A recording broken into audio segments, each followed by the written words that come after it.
Okay, it says I'm live, but I'm gonna check on YouTube to see if it's actually working and I can see myself.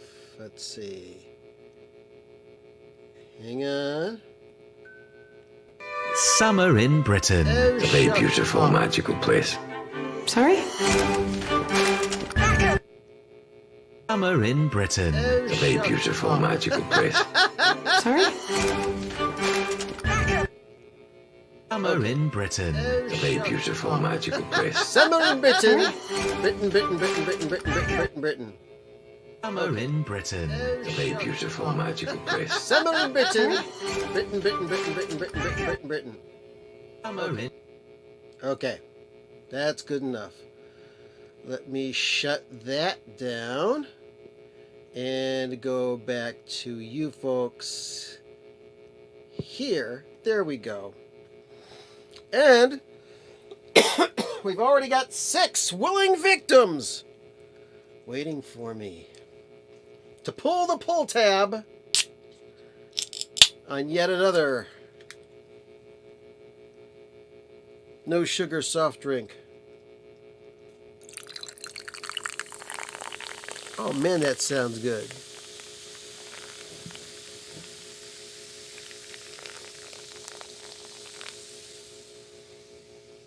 All right. Sip this.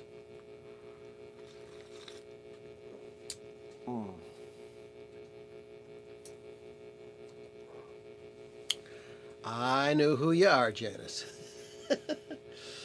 Chief Dancing Ostrich. Or the one who does know that NBC made him a big mistake. Anyway. Oh, we got Nate Bouchard in the house. That's right, you're on the other side of the country. Traveling. Good to see you. Thumbfinger, good to see you. All right. I'm going to make some noise. And then I'm going to talk. And we'll explain the situation for this evening.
Okay.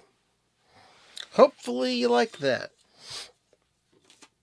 I want to apologize for not being as prepared as I usually am for these things in the evening on a Saturday night. It is a Saturday night, and it is July the 6th. Whew. And let's see, let me grab the old calendar here. July the 6th. Well, yesterday was the anniversary of Waka Jawaka being released by Frank Zappa. The 10th will be the birthday of Mr. Bruce Fowler, the trombone player for Frank Zappa. Sad news, however. On July the 2nd, just a few days ago, we heard that Tom Fowler, bass player, one of the Fowler brothers, passed away. I do not know what he passed away from. He was 73 years old. Very sorry to hear of his passing. As we get more information, we will find out. Of course, he was part of the notorious 70s band, 72, 73. And on this album, just blown us away. And if you've got the Roxy Performances box set, Tom Fowler does some unbelievable stuff, but he was also on One Size Fits All. Just an amazing bass player and a great loss to the musical world. So, sorry to hear of the passing of Tom Fowler. Here's to you, wherever you may be. All right, let's catch up on the hellos here. Mowgli started streaming 118 seconds ago. Wow! Let's see. Nomi. Or G-Money, actually. Finally getting the chance to enjoy the patio after all this rain in Ohio. Happy 4th of July weekend. Yeah. Where I was up in northern Ohio, no rain today. A rather nice day. And a very good day to have an outing with the family. And that's what I did for the majority of the day. I'll tell you more about that in a moment. A good evening, North Carolina vinyl picker. Picking all the good stuff. Zindo, good evening. Charlie Anderson, yes. The lovely DJ Trish, love goddess of the vinyl community, saying hello, and I say hello back to you, my friend. And let's see. Mowgli says he watched a good interview with Tom Fowler and Chester Thompson. Want me to find the link? Yes. If you can find that link and you can paste it in the chat room, I am sure that people will appreciate it. Now, 2 weeks ago, we were talking about the passing of Ed Mann. I talked about some interviews with some of the people that had been in Frank Zappa's bands, most notably Tommy Mars and Scott Tunis. I left links in the description for 2 of those interviews. Last weekend, I left a link for an Ed Mann interview, which I thought I'd completely lost. It's not completely lost, but it's not completely regained. I'll explain. Ed Mann did a interview on a channel called Dooner's World, which is hosted by Michael Muldoon. And there was an interview that was posted on YouTube, and it was split screen, had Ed on one side, Mike on the other, and talking about Frank Zappa, talking about Zappa's bands and things like that. It was a really good interview, even though Muldoon was getting really fast and furious with the questions, and people, more than one person has said, I tried to listen to that interview, but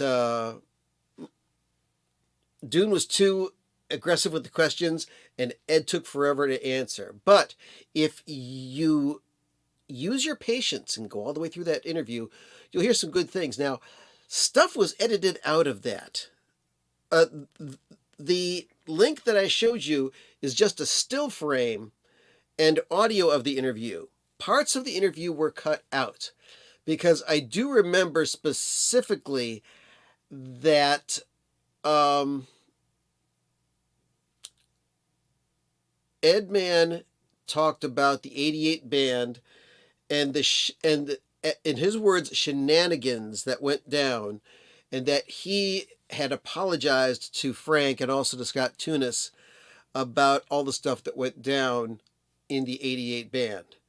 Now, in Scott's interview, which is with a completely different person, he confirms that. But anyway, I like finding really good interviews with people who have played with Frank Zappa, and I love being able to share them. So, yeah. Okay, so, Mowgli said it was on the channel Make Weird Music. Okay, that's a good one. I've seen a lot of good good videos on the channel called Make Weird Music, sometimes abbreviated as MWM. Let's see, it was dated March 12th, 2021, and called Chester Thompson and Tom Fowler Confronting Creativity. It's a little over an hour. Cool. Speaking of Chester Thompson, if those of you who are in the vinyl community and watch Derek Higgins, his channel is called Derek Von, DERECKVON. He did a really cool interview with Chester Thompson earlier this year, and he talked a lot about the days with Zappa and also playing with Genesis and things like that. And let's see, the interview is conducted by Andre Cholmundele. Okay, I butchered the pronunciation of that, and I do say it. So, Andre, sorry about that. Anyway, thank you for that information, Mowgli. So anyway, today, originally I was planning to go and see what is probably happening right now as we speak. The Banned From Utopia, or Banned From Utopia as they're called, which contains Bobby Martin, ex-Zappa, Ray White, the dynamic Ray White, ex Zappa, Scott Tunis, ex Zappa, and other people. Let's see. Do I have it from last week? Let me pull up that thing from last week and tell you the rest of the people in the band. Let's see. Banned from Utopia. Here it is. Nope, that's the old listing of Banned from Utopia. Hang on. I'm still looking.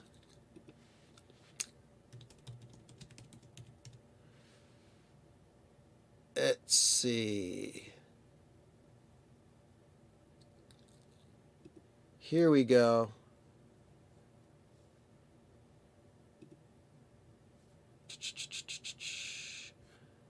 Okay. The band. Okay, like I said, Ray White, Robert Martin, Scott Tunis, Robbie Mangiano on guitar and vocals, Joel Taylor on drums, and Jamie Kime on guitar. Okay, there we go. And back to you guys. I was supposed to be going there originally, but some things came up. And today we had a family gathering with my immediate family here at the house. And I had to stay to assist with cleaning, cooking, hosting, and also receiving. I'll let you know about that in a moment, because my wife made some plans behind my back. In about 9 days, I've got a birthday, so she kind of turned it into a little birthday celebration for me, with my stepdaughters and my grandson and son-in-law, and it was a lot of fun.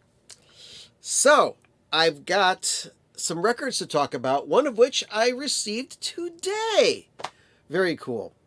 If you don't already have it, make sure that you have your copy of the Mothers, Frank Zappa and the Mothers, Whiskey A Go Go 1968, 3 CD set.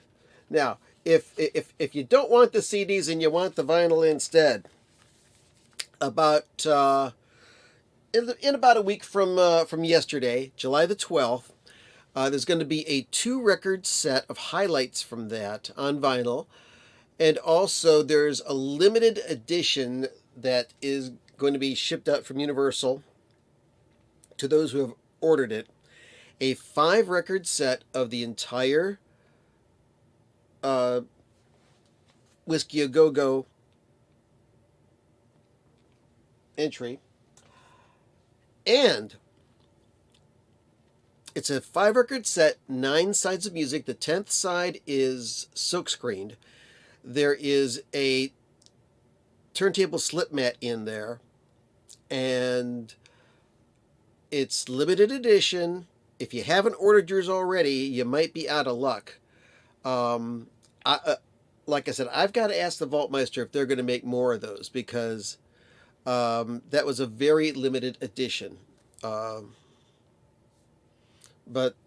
CD does sound pretty good. I really want to hear this vinyl version of Whiskey A Go Go and see how much better it sounds. Because yes, it was cut from 96 kilohertz 24-bit masters, and if you take a lot of care, you can make some unbelievable sounding vinyl from that, and you can make some good sounding CDs too. But vinyl has more dynamics on it simply because it's the way that the market makes them. So that is that. Let's see. Yeah, I know. I mean, I'm happy for the people at Universal and the people at Zappa, because when records sell, it means the record company's going to ask you to make more stuff. But So I'm hoping that Universal sees that Zappa fans are very voraciously hungry folks for good content, and this Whiskey A Go Go is great. So last week I said I had no new records to show, but I was going to a record show the next day, and I did. And I got 3 new records. Well, not new to me anyway. So let me pull them out. Let's see, got them right here. Okay. First of all, I got. I was missing one of the first 4 Brian Eno solo albums. I already had Here Come the Warm Jets. I had Taking Tiger Mountain by Strategy. And I have Another Green World. But I did not have a copy of this. Before and After Science. This is a good record. And man, there's lots of great people on it. Let me pull this out of here. I mean, it's all the usual prog heroes and suspects, along with all the things that Brian Eno did on this record. We've got producer Rhett Davies, bass player from Brand X Percy Jones, Phil Collins on drums. We've got Fred Frith on guitar, Phil Manzanera on guitar, Andy Fraser on drums from Roxy Music, Robert Fripp on guitar, Dave Maddox on drums, Phil Manzanera again, Rodelius and Mobius on synthesizers, pianos, bass, etc. Bill McCormick on bass. Just really good stuff. Of the 4 pop records he did, this is one of the more interesting ones. And the sound on this, I had this on CD, but took a good long listen to this on headphones and hearing some really good sounds. So that was nice. How much did I pay for this? Well, believe it or not, somebody bought this for $3. Who knows when? But I paid about 20 for it. Okay. Next up, I've got this record right here from John Abercrombie. Haven't listened to this yet. I should listen to this tonight. John Abercrombie on the ECM label. ECM number 1117. This is Characters, and the entire album is nothing but John Abercrombie playing acoustic and electric guitars. Another really good album by John Abercrombie is Timeless. Has Jan Hammer from Mahavishnu Orchestra and all the other things that he does, but he does a lot of great piano and synthesizer work on that album. It's called Timeless. And actually, I swapped the guy that I bought this from, Jeff. I pretty much did a swap with him because he says, "Hey Bill, you bring anything to sell?" And I said, "Well, not really, but I do have my album here if you want to swap for a copy." So he got a real deal. I got a deal too. So he took the Spudlock record called Meh, and this is available at Bandcamp, available on vinyl and also on digital download, soon to be available on homemade compact disc. Believe it or don't. So that was fun. And then the last and certainly not least record. I have been looking for this record on vinyl, a decent copy for a decent price, for so many years. And I almost paid $70 for this when Mobile Fidelity Sound Lab put this out. But this is a Bob Dylan album that I did not have. However, it might have been like about 10 or 11 years ago. One of my old pals from high school, Ray Kokab, told me about this album, Oh Mercy by Bob Dylan. This came out in 1989, produced by Daniel Lanois. And man, some great songs that Bob Dylan wrote on this. I mean, Everything is Broken, Criminal World. What was the other one?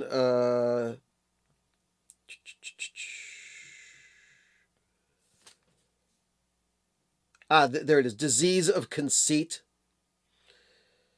Most of the Time.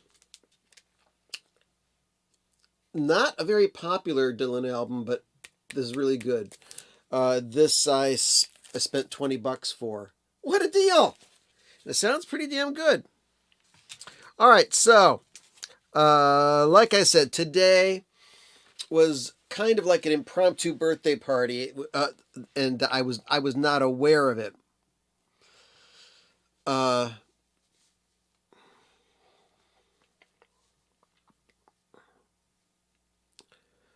But my wife, being the wonderful person she is, let the kids know I got cards, and we cooked up a fantastic meal. Of course, I manned the grill.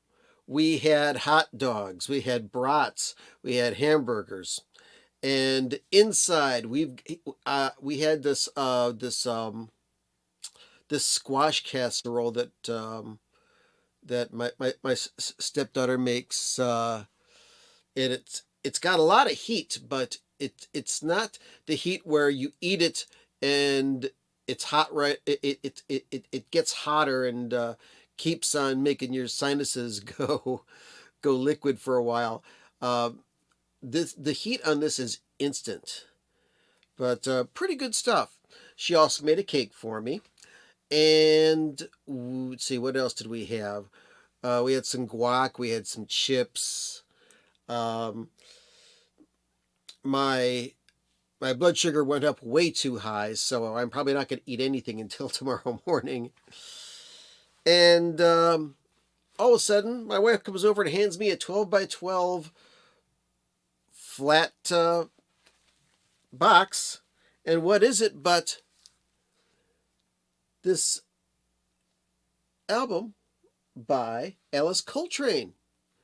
Name of it is, now I can't pronounce this, Ptah the El Daoud, I think. I mean, I'm not completely sure what that means. This is a gatefold. I haven't opened it up yet. I did break the seal and checked out the vinyl from Impulse, pressed at Third Man Records in Detroit. But that word, Ptah, Ptah, sounds like something that sounds like a sound that you would make if you had eaten something that really didn't agree with you. But Ptah is maybe as mysterious as "beh" for a word to say. So, what can you say? Okay. Oh, what's going on here? So, a couple more things that I want to talk about for this kind of a low-key evening here. Hope everybody had a pleasant and celebratory 4th of July. That is, all of us who live here in the U.S. or those who are Americans. And let's see, over the week, I've been listening to some fun stuff. Last week I talked about Martin Mull passing away. I've been listening to a lot of Martin Mull and laughing a lot because a lot of comedy albums, they're dated instantly. You listen to them a few years later and they just aren't funny anymore. Yeah, but Martin Mull, he took a lot more detail into recording his comedy albums.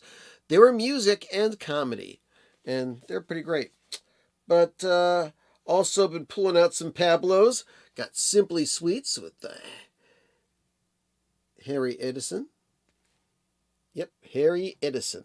Wait a second. Yeah, Harry Edison. Simply Sweets with Eddie Lockjaw Davis on saxophone. And Eddie Lockjaw Davis plays a. His sax sounds a bit different here. He's a little kind of laid back. Still playing really good, but I'm used to listening to Eddie Lockjaw Davis like on the duo albums with Johnny Griffin, where they're going back and forth, and albums like The Tenor Scene or Griffin Lock or the Second Set. You put Eddie Lockjaw Davis and Johnny Griffin in the same room and start them playing, and it's a party, I tell you.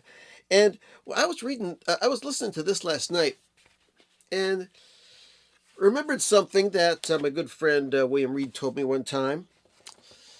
You know, people who listen to jazz records and people who are newcomers to jazz, you got to wonder, aside from just listening to the records and talking to other people about it, how do you learn about jazz music? Well, it's all right there in the liner notes, okay? You got stuff here. You know, on the back of a lot of jazz albums, let me see if I can find one here or just get one within my grasp. Got all these other pop albums here. Let me just go here and grab a random jazz record. Here we go. Get a Horace Parlan record out here. Okay. On the back of a lot of jazz albums, you'll find liner notes. You read these. You'll get stories and backstories and just information about each of the players on the album. And you'll get all sorts of different angles. You know, you don't have to go and buy a bunch of books. You can just read about the album that you're listening to and learn a lot.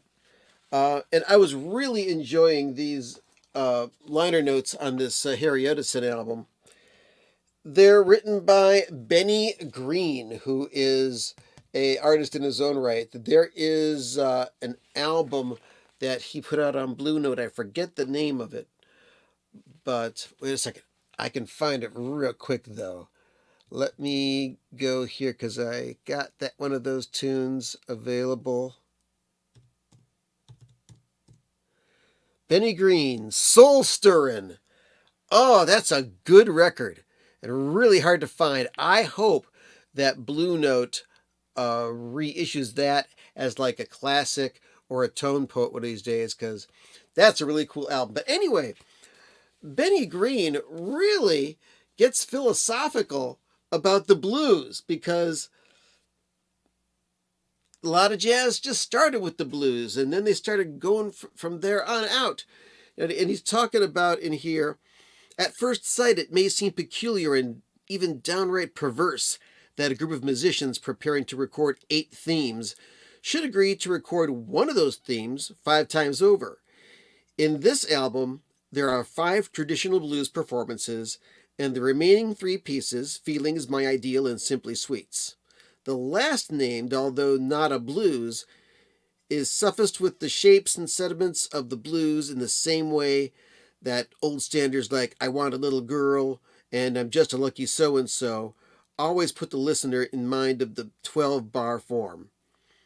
It might appear, therefore, that by programming the album in the way he has, Harry Edison has handicapped himself hopelessly before he started.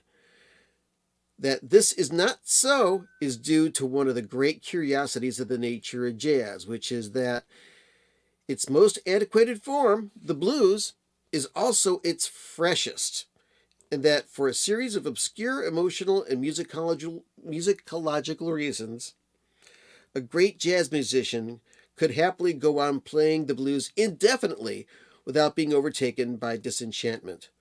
One only has to think of the boogie-woogie specialists of the great blues shouters to see that it is indeed possible to make a career out of working a single harmonic sequence. Great stuff. And that's just the beginning. That's just this little part here. You got all this here talking about the players and the tunes on this album. So read the liner notes for your jazz albums.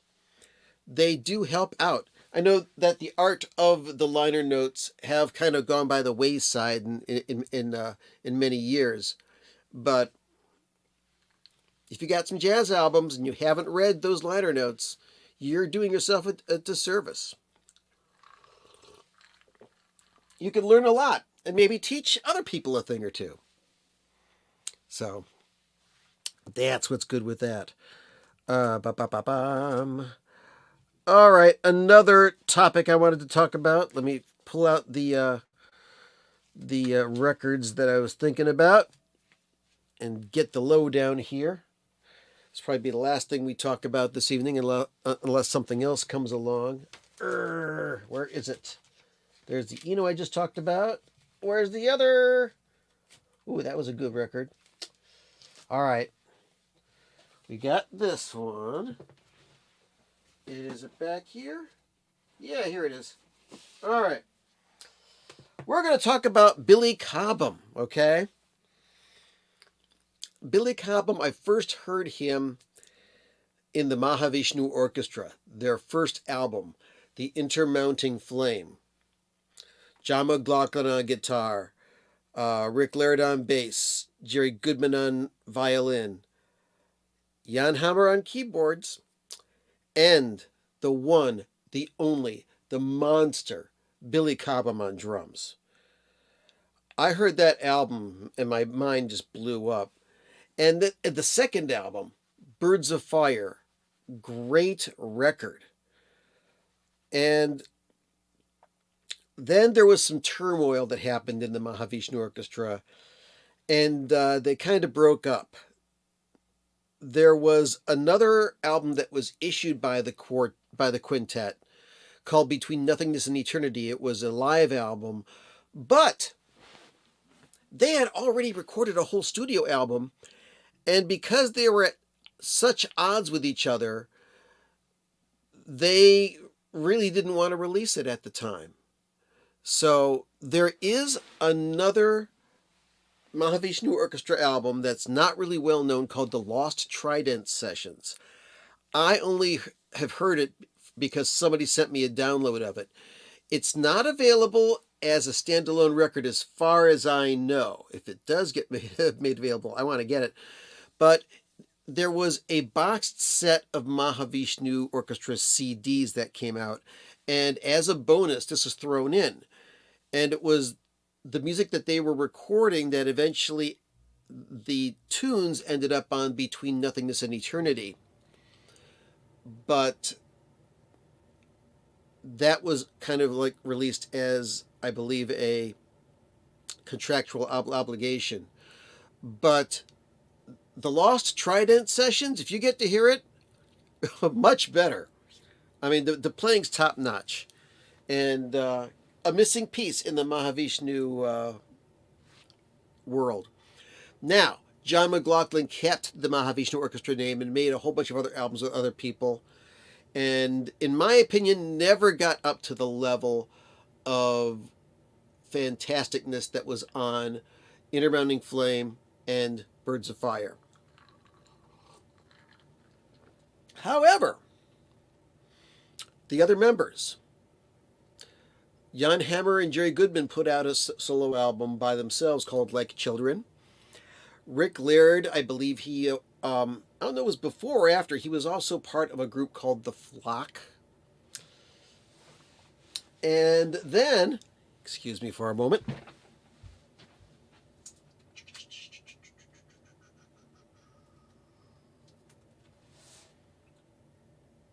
Yeah, here we go.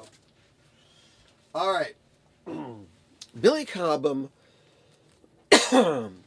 unbelievable drummer,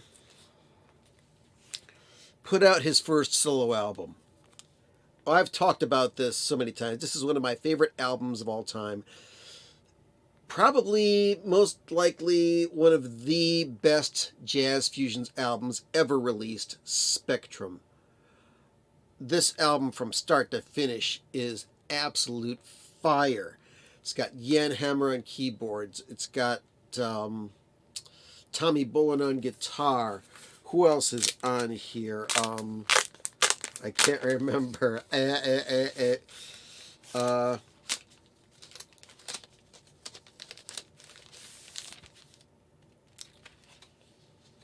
Okay. We've got Lee Sklar on fretless bass. And let's see, there's a couple of tracks where it's got Joe Farrell on flute and soprano sax, Jimmy Owens on flugelhorn, John Tropea guitar, Ron Carter acoustic bass on one track, and Ray Barretto on congas. Oh, what a record. Also, if you look around, there's a 75th anniversary Atlantic Records issue of this on clear vinyl that the wax was cut by Kevin Gray, and wow, the sonic quality of that album really shines. Okay, enough about that album. Okay, I've gone on forever. This album's great, you know that. Okay, next album he put out was called Crosswinds, another really good jazz fusion album. Let's see, on this album, let's see, Michael Brecker on woodwinds, Randy Brecker on trumpet, Garnet Brown on trombone, George Duke on keyboards, John Williams on acoustic and electric basses, John Abercrombie's on this album, Garnet Brown, and there's even a drum solo on this album, but more jazz fusion with a little bit of creative production on this. So yeah, good stuff. I don't know what you're talking about, Catherine, but more power to you. A live album, Shabazz, recorded live in Europe with John Abercrombie on guitar, the Brecker brothers, Glenn Ferris on trombone, Milcho Levieux on keyboards, Alex Blake on bass. Really nice. Live album. Next, we've got A Funky Side of Sings, or A Funky Side of Things, with John Schofield on guitar, Milcho Leviev on keyboards, and Alex Black on bass. Of course, Brecker brothers come back again. Also, Walt Fowler on trumpet, Tom Malone on trombone, piccolo trombone, Larry Schneider on sax. Another great jazz fusion album. Let's keep on going. More great stuff. Life and Times. Billy Cobham, John Schofield, Dewey Lee Gonga on keyboards, Doug Rauch on bass. Richard Davis plays bass on one track. Alan Zavad, who is a Frank Zappa alumnus from the '84 band, he plays on here as well. Yeah, great stuff. Okay. Then, Billy and George Duke teamed up and did a European tour. This is in 1976, 75. And this album here, Billy Cobham George Duke Band, live on tour in Europe. By the way, covers by Cal Schenkel. This is not a bad album at all. I like it a lot. But it's got some vocal stuff on it. And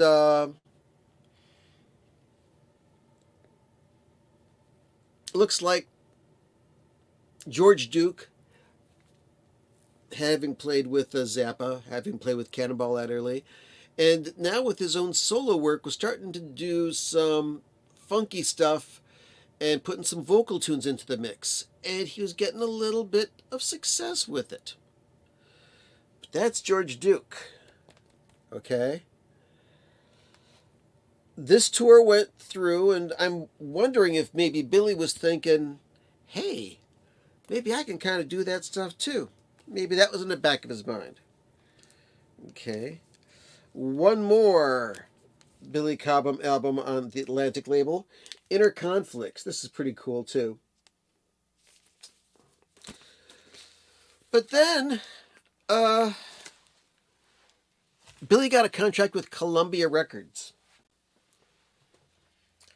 Put out a couple of albums that I'm kind of disappointed in.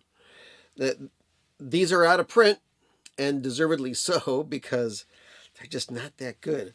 Let's see, the first of these two, let's see, 359 or 354. Okay, yeah, the first one was this one.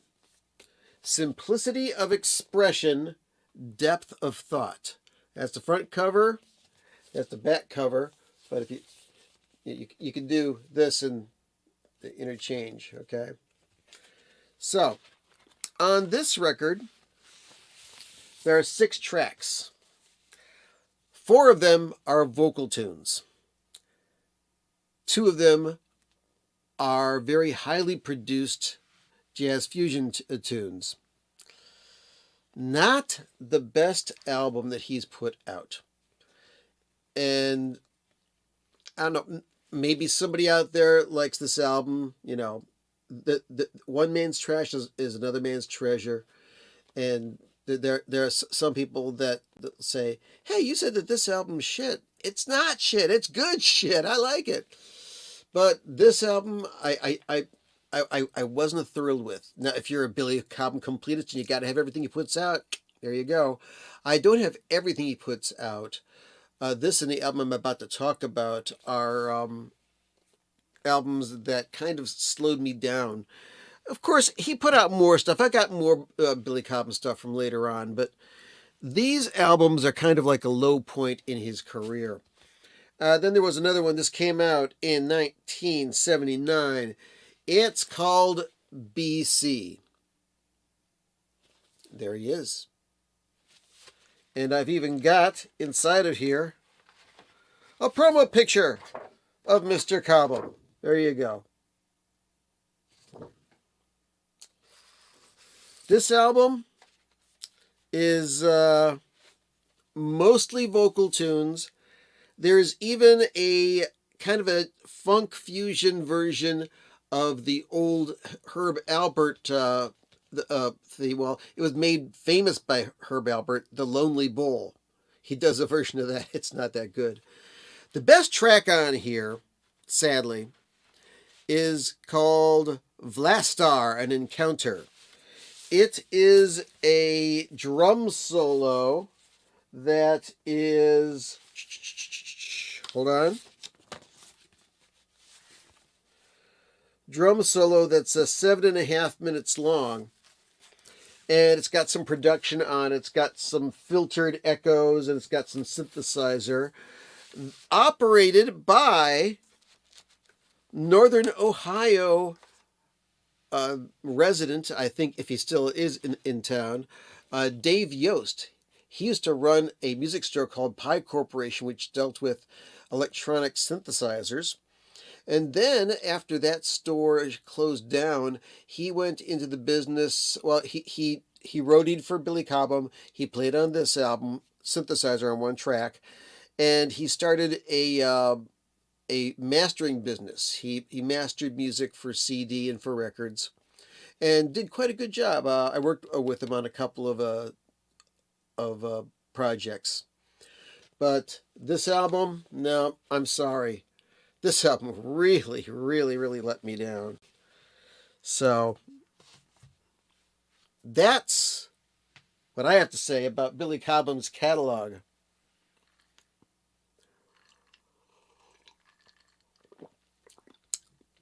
Ooh, Charlie saw the Mahavishnu opened for Frank Zappa one time. I've heard about that, and man, would I have loved to see that.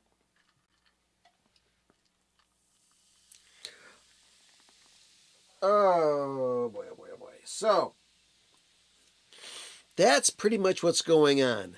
So I'm hoping that I hear some good reviews about Banned From Utopia's performance. There is a small chance that the Vaultmeister will show up at this show. But I'm lucky that I even got to make this live stream tonight because I am pretty beat from cleaning, cooking, and running around all day. And hey, it's the thing that you do in the summertime. So, let's see, we got 6 minutes left, 8 minutes left. If nobody else has any questions, I'm going to make some more noise. Right. So, thanks so much for coming this way. Really appreciate it, all of you for coming out and hanging out with me on this Saturday night. I'll probably be here next week. It's still, let's see, my birthday is in 9 days, okay? So, it's still not going to be my birthday next week. What was I grilling? I was grilling hamburgers, 2 different types of hot dogs, and some brats that were from a farm. As a matter of fact, they were yummy. Anyway, so where was I going? Oh yes, I just thank you for coming on by and sticking with me. I'll be here next week most likely because hopefully I will have the vinyl version of Zappa Whiskey A Go Go at that time, and I'll be able to tell you more about it. Let's see. Oh, good evening. It is Jim from Record Collector News. Oh, Ray Kokab. Hello, sir. Well, you're much obliged. Like I said, I've been hunting down that album ever since you told me about it, and you know what? It is every bit as good as you told me. It's one of Bob Dylan's last really good albums. I mean, people say that Dylan's still churning out the good stuff. I don't know, but Oh Mercy, it hit home for me. Okay, what else am I gonna say? Not much. I'm gonna make some noise. Stay tuned for your local news, except on the West Coast, and of course Mountain Time for Mr. Hart if he's watching. And all right, time to press that button on the synthesizer and get moving. Have a good evening. Have a great rest of your week. Hope you enjoyed your holiday celebrations. And I had a great time. Hope you did too. Go listen to some music.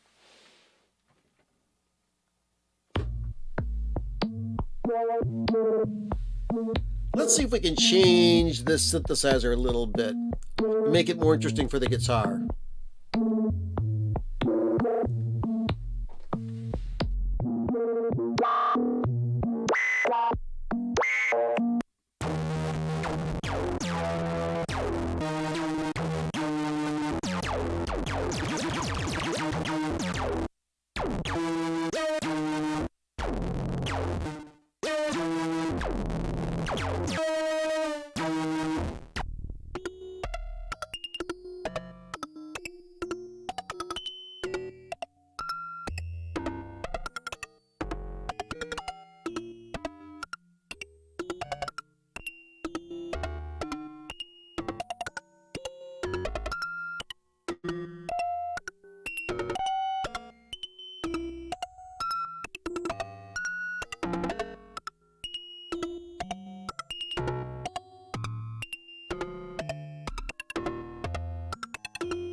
Well, the electric guitar is refusing to work.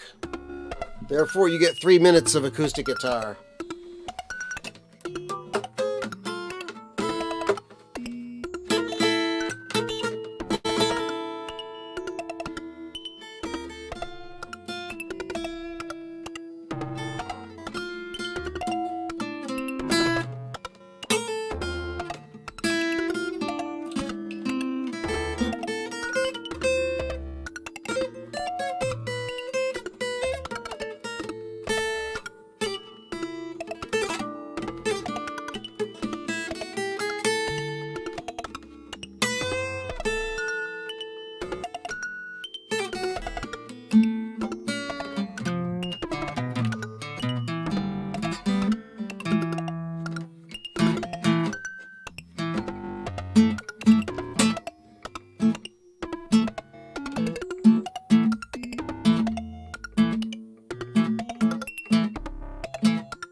This is so good, I don't want to change it.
That's it. Good night, my friends. Thanks again. Hit the like button. Come on. Hit it. Hit it. Hit it. Hit it.